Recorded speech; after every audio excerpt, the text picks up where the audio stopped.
Hi, this is gthomas. Welcome to our channel. Today, I want to begin to discuss servant leadership. But before I get to this important modern philosophy, I need to begin by talking about the oldest and most prominent type of leadership called autocratic leadership. It's based on the false premise that management must be autocratic in order to be effective and get things done. To support this approach, hierarchies must be constructed, and people must be controlled at virtually every level. So to prepare us to understand and appreciate servant leadership, let's first discuss the history, traits, and consequences of autocratic leadership. Historically, almost all leaders have been autocratic, meaning self-power, a system of government in which absolute power over a state is concentrated in the hands of one person. This is the most ancient and common form of leadership known throughout history. Beginning at the dawn of humanity and continuing today, its influence still governs the majority of citizens and organizations on Earth. One of the least desirable traits of human nature is the primal yearning by many to control, to command, and to dominate others. Certain individuals have always arisen to assume positions of leadership among others, and the overwhelming majority have been autocratic. Again, this type of leadership is demonstrated by a command and control philosophy that seeks to achieve only the leader's personal goals. Those at the top of the pyramid believe themselves to be superior and the most talented. They build an institution that rewards their supporters and the compliant while punishing those who resist the autocrat. In history, governments and military institutions have gravitated towards this type of top-down authoritarian leadership. This philosophy approach has typically viewed followers simply as individuals to be restrained, manipulated, and often disposable in order to achieve the leader's purposes. Now, don't be misled. There are many governments and other organizations who are autocratic while putting on a facade or veneer of accountability for the autocrat that doesn't really exist. They may have so-called parliaments or dumas or people's assemblies composed of sycophants who solely exist to endorse whatever the leader dictates. They may even have sham elections that allow their supporters to voice their acceptance of a tyrant. The truth is that though these governments or organizations paint on a semblance of accountability, 95% of the population lives in fear, constant control, and manipulation. Perhaps the most glaring example is the so-called Democratic People's Republic of Korea, known as North Korea. There are many businesses with so-called boards of directors who operate the same way. There is virtually no concern about the individual needs of followers. The reward offered to followers is continued survival and possible advancement within the hierarchy if absolute loyalty is demonstrated. With this historical background, it's no surprise that an autocratic leadership approach was naturally followed during the birth of the Industrial Revolution beginning around the year 1760.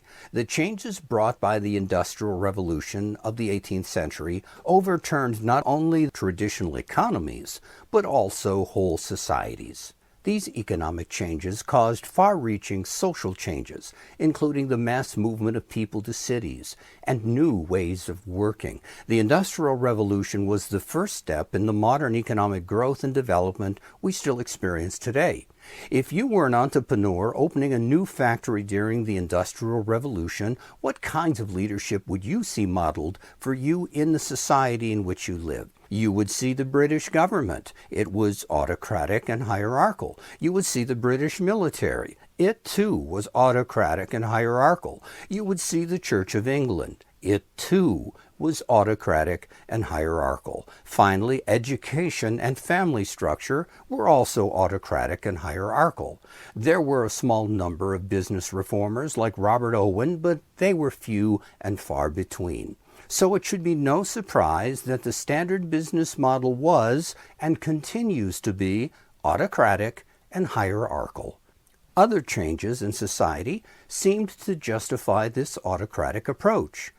As the Industrial Revolution began, workers living in the cities and arriving from rural farms were often uneducated and unskilled for this new kind of production labor. Work conditions were crude, and the daily work hours demanded of them were oppressive. Unlike the farm, strict start and stop time requirements were demanded, with no off-season. However, work was scarce, and even meager wages could make the difference between survival or starvation in a nation where there was no social safety net. The emerging class of powerful business leaders viewed these workers as basically ignorant, lazy, and undisciplined.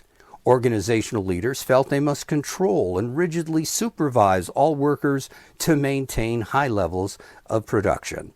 Business owners viewed themselves as paternalistic father figures who needed to dominate their worker children.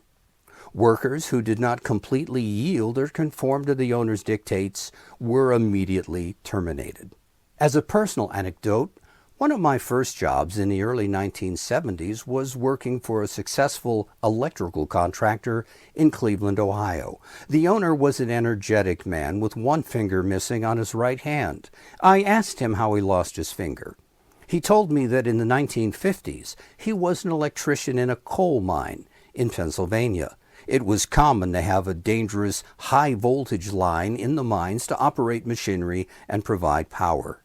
One day he got too close and touched this high voltage line, and though his life was spared, the voltage surge burned off his finger. So what do you think happened? Was he provided with health care? Was he given some paid time to heal, or maybe given a week's vacation? No, he was immediately terminated. After all, he was told, quote, "What good is a four-fingered electrician?" For over 200 years, the general approach to leadership was hierarchical and authoritarian. This began to change in the latter part of the 20th century. Democratic institutions brought about greater choices for workers. They began to have more control over their own lives. Public education created a more educated workforce with the knowledge and skills to compete for better jobs and opportunities. Social safety nets were created, including offering unemployment benefits. Workers, along with our Western culture, began to reject dictatorial, hierarchical organizations and the treatment they received from them. In the latter part of the 20th century, another type of ancient leadership philosophy began to be studied and promoted by consultants and a new generation of business owners who wanted change. This philosophy is called servant leadership or stewardship, and we will discuss it next time in greater detail. If the information you heard today was helpful, go ahead and hit the subscribe button and please give us a like. If you ring the bell, you'll be notified of new videos I post. We do appreciate your support. This is gthomas on behalf of Leadership Excellence Limited, reminding you that it was Tom Peters who wrote the magic formula that successful businesses have discovered is to treat customers like guests and employees like people. See you next time.